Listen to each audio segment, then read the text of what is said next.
Madame, mademoiselle, monsieur, bienvenue à Metro News. Voici les principaux titres qui seront développés aujourd'hui. René Préval est mort. L'ancien président de la République est décédé ce matin 3 mars suite à un accident vasculaire cérébral. Il avait 74 ans. Pour la deuxième fois, le président de la République, Jovenel Moïse, a visité ce vendredi 3 mars le centre de dialyse de l'hôpital de l'Université d'État d'Haïti pour s'enquérir de l'amélioration constatée dans le fonctionnement de ce service. La 11e édition du Festival international de jazz de Port-au-Prince débutera ce samedi 4 mars au parc historique de la Canne à Sucre. 14 pays étrangers seront présents pour cette nouvelle édition. L'ancien chef de l'État, René Préval, est mort ce vendredi 3 mars des suites d'un accident vasculaire cérébral à l'âge de 74 ans. Il fut le premier président de l'ère démocratique à avoir réussi à mener à terme 2 mandats de 5 ans, mais il échouera dans sa tentative d'assurer sa succession avec Jules Célestin en 2010. Né le 17 janvier 1943 à Port-au-Prince, René Préval fut Premier ministre en 1991 sous la présidence de Jean-Bertrand Aristide. Il fut président de la République d'Haïti du 7 février 1996 au 7 février 2001, puis du 14 mai 2006 au 14 mai 2011. Agronome de formation, l'ancien président Préval, qui avait pris du recul par rapport à la politique depuis son départ du pouvoir en 2011, avait néanmoins conservé une grande influence selon certains observateurs. René Préval laissera l'image d'un fin politique et d'un homme d'État humble.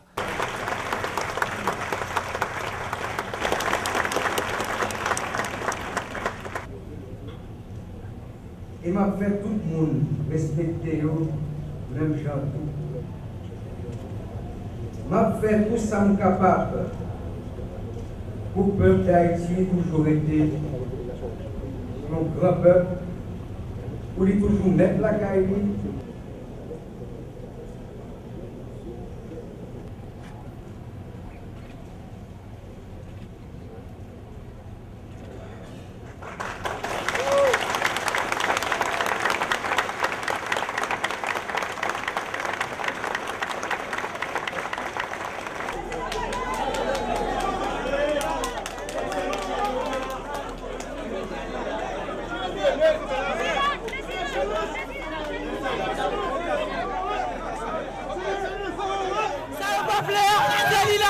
Cette fois-ci, nous délivrons tous pour vrai et nous demandons pour tout le ministère de faire route parce que nous sommes président Préval.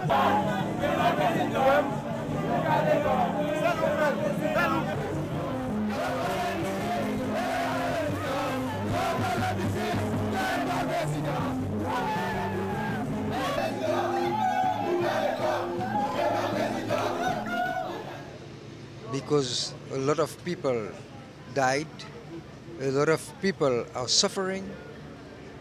I'm very sad because my country is in great difficulty. But I'm very happy also to see how the world is with us, is helping us. Le président haïtien Jovenel Moïse a réagi via son compte Twitter à la mort subite de l'ancien président René Préval. J'ai appris avec émoi le décès de l'ancien président René Préval. Je me prosterne devant la dépouille de ce digne fils d'Haïti, écrit le président. Autre réaction, celle de l'ancien Premier ministre, Laurent Salvador Lamotte.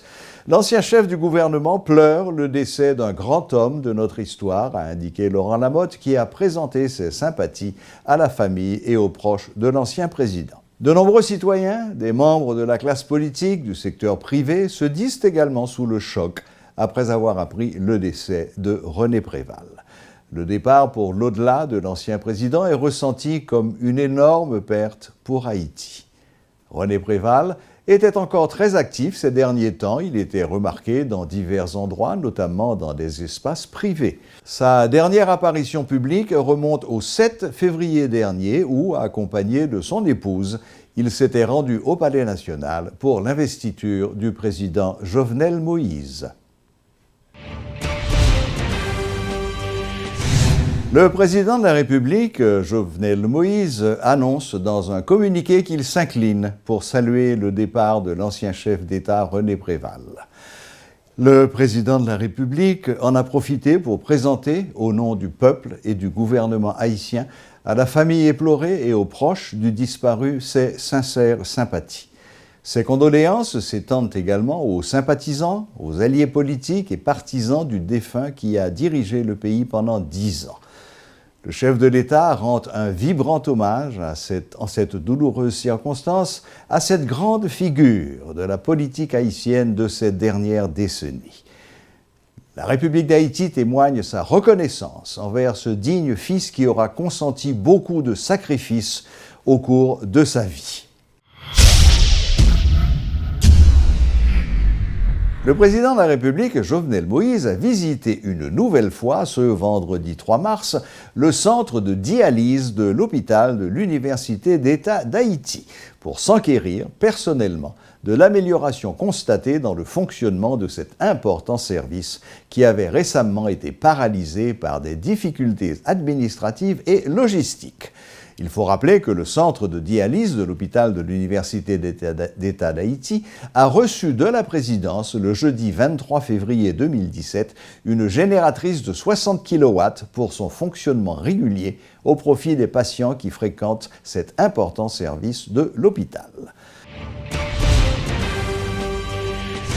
L'organisation de la diaspora Perspective haïtienne demande au président de la République Jovenel Moïse de conserver le ministère des Haïtiens vivant à l'étranger.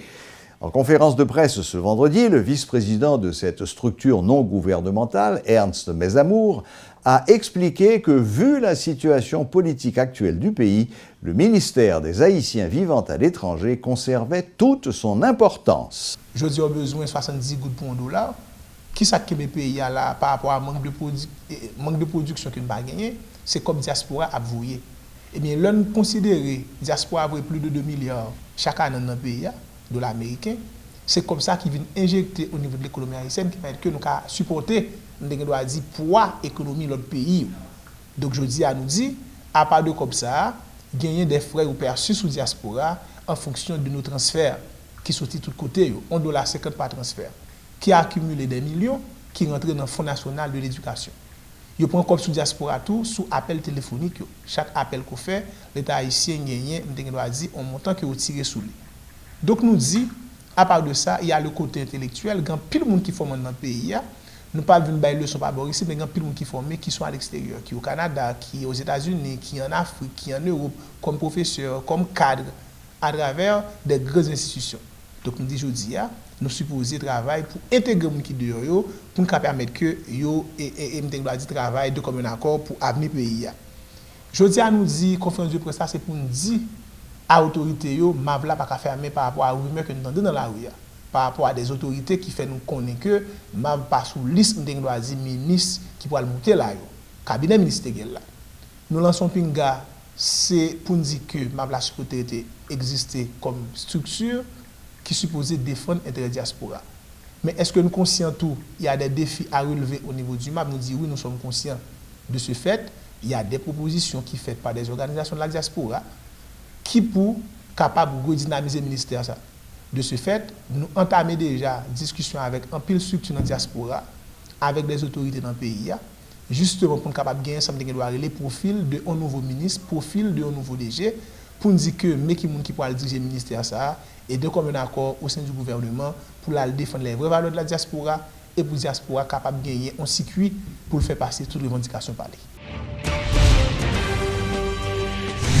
La marque internationale Trace est en Haïti. La radio Trace FM Haïti a été lancée ce vendredi. Disponible déjà dans 5 pays, dont la Martinique, la Guadeloupe et la Côte d'Ivoire, Trace FM est une radio musicale qui propose une programmation de musique afro-cubaine, caribéenne avec la diffusion de hits internationaux. L'arrivée de Trace en Haïti est une opportunité pour les artistes haïtiens d'investir le marché international grâce aux différentes plateformes dont dispose la marque. Ils pourront désormais récolter les fruits de leurs produits qui seront diffusés sur Trace. La compagnie est en Haïti grâce à un partenariat entre le groupe international de médias urbains Trace et la société haïtienne Studio Mobile.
La 11e édition du Festival international de jazz de Port-au-Prince débutera samedi au parc historique de la Canne à sucre.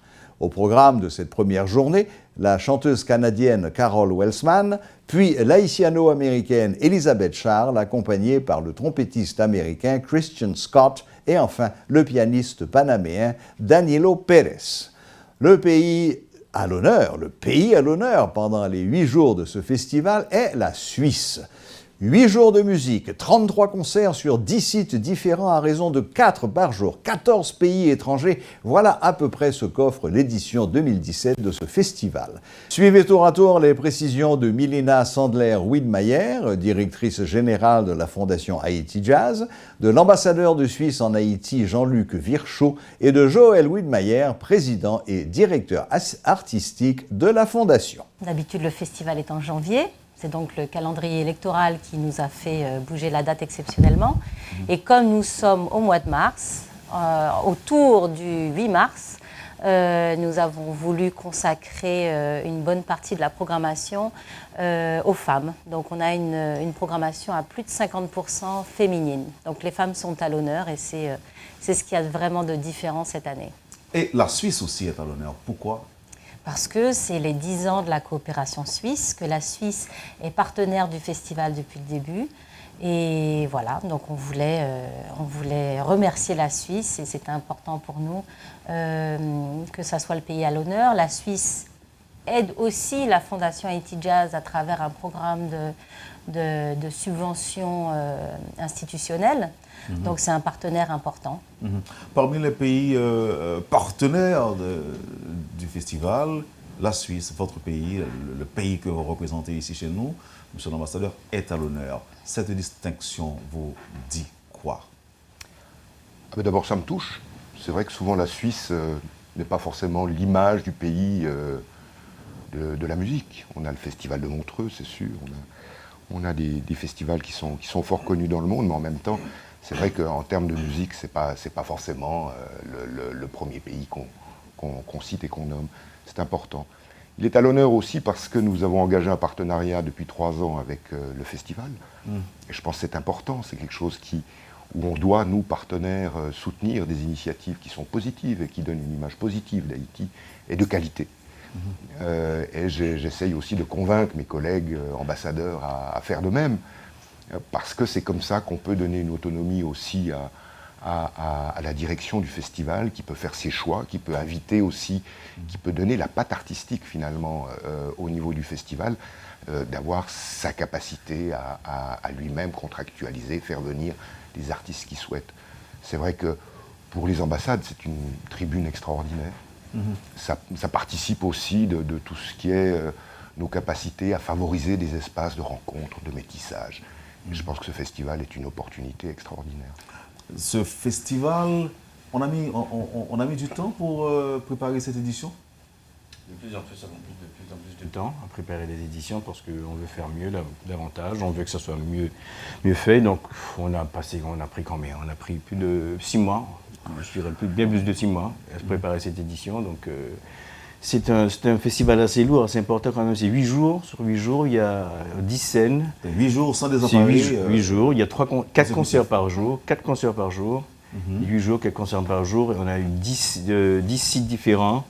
En plus des afters, qui est 6 afters différents. Et on a 14 déjà pays étrangers. On a 14 à peu près aussi groupes haïtiens. Ça fait beaucoup. Ça fait à peu près 33 concerts donc, pendant tout le festival, toute la semaine. Donc c'est très lourd. Donc c'est pas quelque chose qu'on peut faire en une semaine, on peut monter en une semaine. Oui, alors 33 concerts pendant une semaine. Oui, la totalité. À raison de combien? 4 par jour. À raison de 4 par jour. 4 par jour, plus par exemple le mardi, il y a 4 par jour que nous organisons. Il y a aussi l'Institut français qui fait le sien. On a une scène découverte le vendredi. Donc en plus des concerts, il y a aussi cette scène découverte à Focal. Oui, ça fait... Puis il y a des ateliers chaque matin. Il y a 2 ateliers par jour à Focal. Ce matin, par exemple, il y a un atelier qui commence ce matin avec Danilo Pérez, qui se fait ce matin au Villat, et les autres vont suivre à partir de lundi les autres ateliers. Chaque jour, il y a 2 ateliers. Voilà, la boucle est bouclée.